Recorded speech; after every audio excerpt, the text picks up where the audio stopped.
When we got in the ring, Jerry on this side, I'm on this side. The referee said, shake hands. I said, okay. I reached to shake Jerry Cooney's hand, and I grabbed him and I said, let's have a good fight. And he looked at me, and that was it. And it was a good fight. Jerry, I kicked your butt. At 76, Larry Holmes shocked everyone by finally naming the 5 boxers who truly scared him. You would think a champion who went 48 wins in a row would feel invincible, untouchable. But Holmes is different. He is willing to pull back the curtain and show us the truth. These 5 men made him feel something most champions refuse to admit: fear. Larry Holmes was not born into boxing royalty. He came from nothing. His family were sharecroppers in Georgia before moving to Pennsylvania. His father left when he was young. His mother raised 12 children on welfare.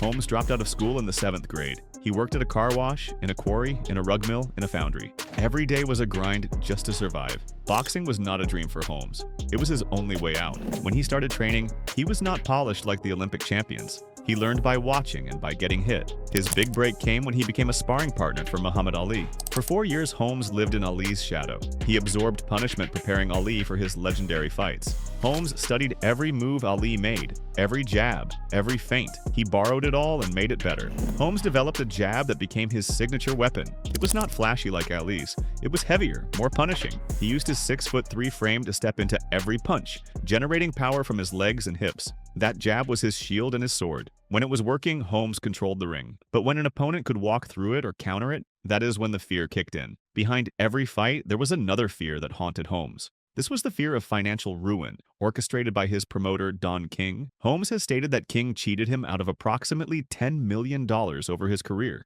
This was not simple theft. King used a complex system of hidden manager fees and consulting deductions. Holmes claims King took 25% of his purses as a secret manager, violating the basic rules of the sport. The specific numbers paint a disturbing picture. For the Ken Norton fight, Holmes was contracted for $500,000, but allegedly received only $150,000. For the Ernie Shavers fight, he was contracted for $200,000, but received just $50,000. For the Muhammad Ali fight, Holmes believes he was underpaid by an estimated $2 million.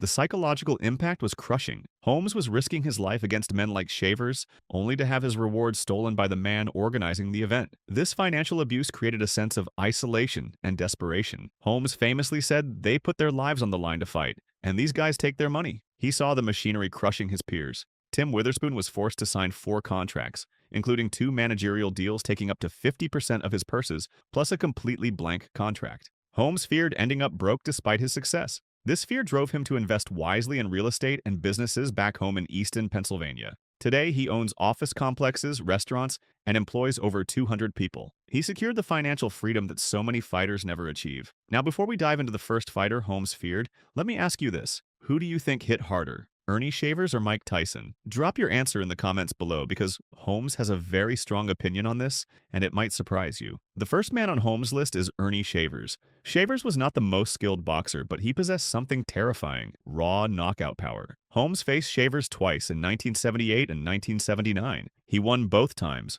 but the memory of Shavers' punches stayed with him forever. Even at 76, Holmes is crystal clear. He says Ernie hit him harder than any other fighter, including Mike Tyson. That is a bold statement. Tyson is known worldwide for his explosive power, but Holmes insists Shavers had something different, something heavier. The fight that proved it happened in September 1979. Holmes was defending his title. He was boxing beautifully, using movement and his jab to keep Shavers at a distance. Then, in the 7th round, Shavers landed a looping overhand right. The punch connected perfectly on Holmes' jaw. Holmes dropped like a stone. His head bounced off the canvas. He was unconscious before he even hit the floor. Holmes described it as feeling like someone cut the lights off. One moment he was boxing, the next moment everything went dark. There was no pain, just a flash of light followed by blackness. He somehow got up. Nobody knows how. His body moved on instinct. He survived the round, cleared his head, and went on to stop Shavers in the 11th round. But that knockdown changed Holmes. It showed him that one mistake could end everything. Against a technical boxer like Ken Norton, a mistake meant losing a round. Against Shavers, a mistake meant waking up in the locker room with a concussion. Holmes had to fight with constant focus, never letting his guard down, always aware that Shavers could erase everything with one punch. That is primal fear. That is the fear of sudden, violent trauma.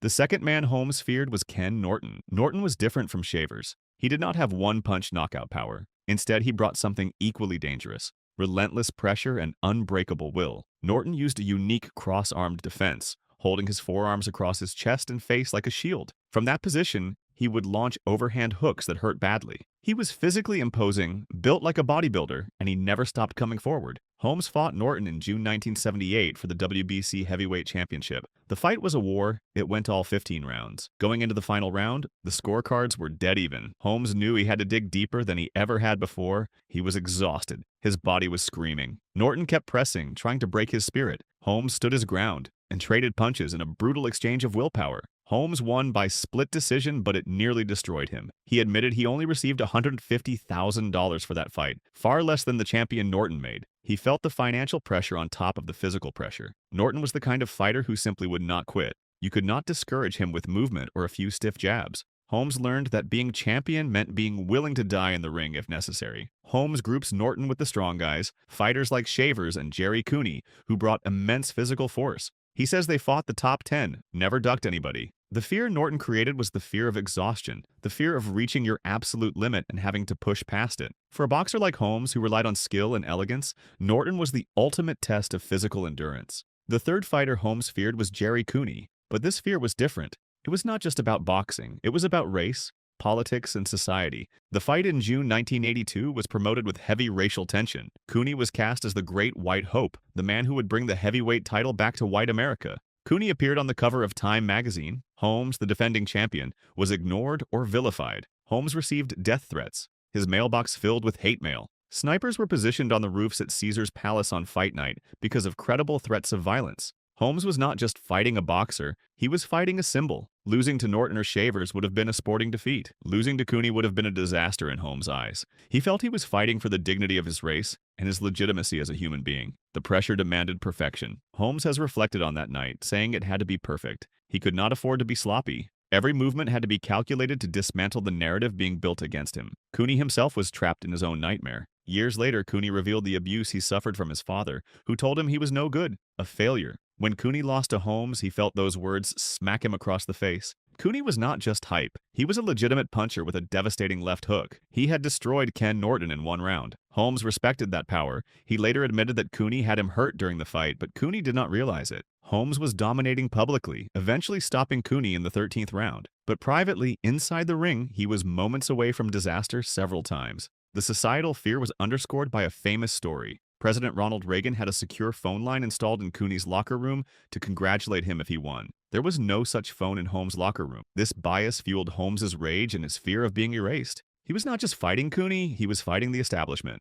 The fourth man Holmes feared was Tim Witherspoon. Witherspoon represents the boxer's fear, the fear of a style you cannot solve. In May 1983, Holmes fought Witherspoon, a young, hungry contender largely unknown to the public, but deeply feared in boxing circles. Witherspoon used a variation of the cross-armed block, similar to Norton, but more dynamic. He would tuck his chin behind his shoulder, roll with punches, and fire back with unpredictable overhand rights. Holmes, usually the master of distance and timing, found himself confused by Witherspoon's angles. His jab, normally his skeleton key, was not opening the lock. The fight ended in a highly controversial split decision for Holmes. The scores were razor-thin. Many observers felt Witherspoon had done enough to win. The closeness of the bout shook Holmes' confidence. He had been looking for an easy defense. Instead, he found himself in a chess match where he was losing pieces. Witherspoon was not just awkward, he was heavy-handed. The fight was a bloodbath, with cuts and swelling on both men. Holmes struggled to stop the bleeding from a cut on his head. The physical damage was real, but the most telling admission came later.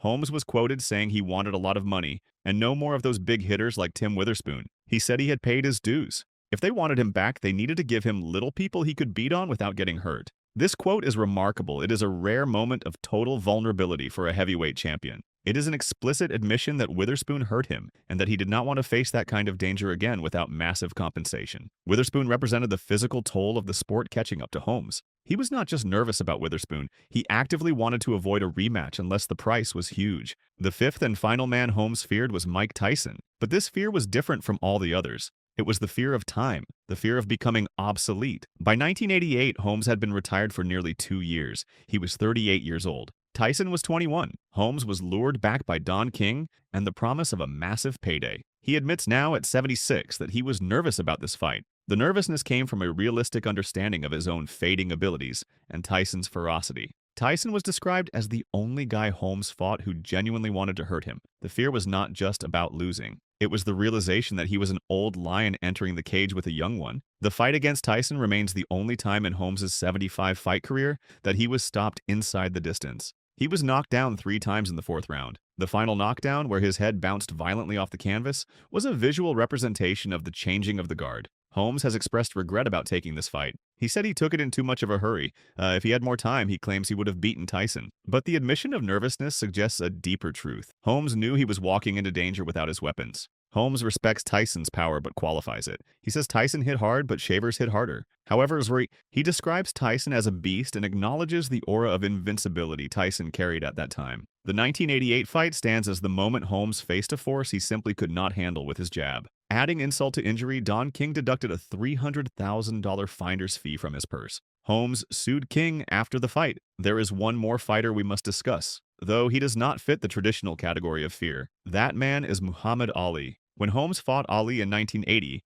Ali was a shell of himself, suffering from early Parkinson's disease and clearly unfit for combat. The fear Holmes felt was not physical. It was emotional. It was the dread of destroying the man who made him. Holmes had served as Ali's sparring partner for years. He traveled the world with Ali, ate his food, learned his craft. He loved Ali as a mentor and a brother. When Holmes beat Ali into submission in their 1980 fight, stopping him for the only time in Ali's career, Holmes returned to his locker room and wept. He said he took no pleasure in beating Ali. The fear here was the fear of destroying his father figure in the sport. Holmes had to beat Ali to validate his own reign, but in doing so, he felt he damaged his own soul. He feared the judgment of history and the sight of his idol crumbling under his fists. This is a unique psychological trauma that Holmes still processes today. He visited Ali in his final days and maintains reverence for the greatest. At 76, Larry Holmes uses these 5 fears to judge the current generation of heavyweights. He has been harsh on fighters like Tyson Fury and Anthony Joshua. He called Joshua a ripe tomato, a term meaning soft and ready to be smashed. He believes he would have schooled Fury. He criticizes the lack of fundamental skills in the modern era,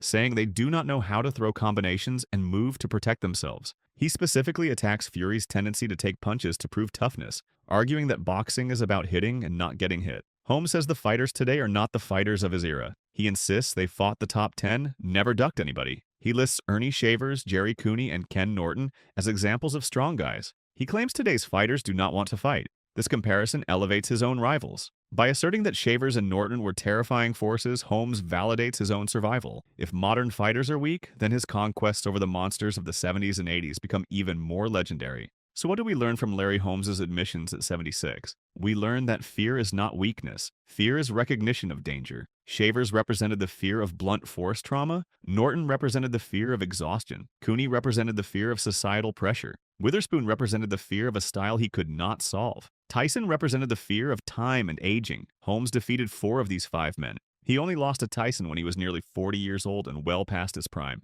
That he survived Shavers' knockout power, Norton's relentless pressure, Cooney's societal weight, and Witherspoon's awkward danger is a testament to his greatness. His admission of fear does not diminish him. It humanizes him. It shows us that courage is not the absence of fear, but the triumph over it. Holmes looks at the 2025 heavyweight landscape and sees fighters who lack the defining fires that forged him. They have not felt the terror of the one mistake against Shavers. They have not experienced the desperation of fighting under contracts of servitude. They have not endured the burning need to prove they are more than just a sparring partner. Before we finish, I want to hear from you. Which of these 5 fighters do you think posed the greatest threat to Larry Holmes? Was it Shavers with his devastating power? Norton with his unbreakable will? Cooney with all that societal pressure? Witherspoon with his confusing style? Or Tyson representing the inevitable march of time? Drop your thoughts in the comments. And if you think Holmes would truly dominate today's heavyweights like he claims, let me know that too. In admitting who he feared, Larry Holmes definitively answers why he should be revered. He faced the monsters, and he won.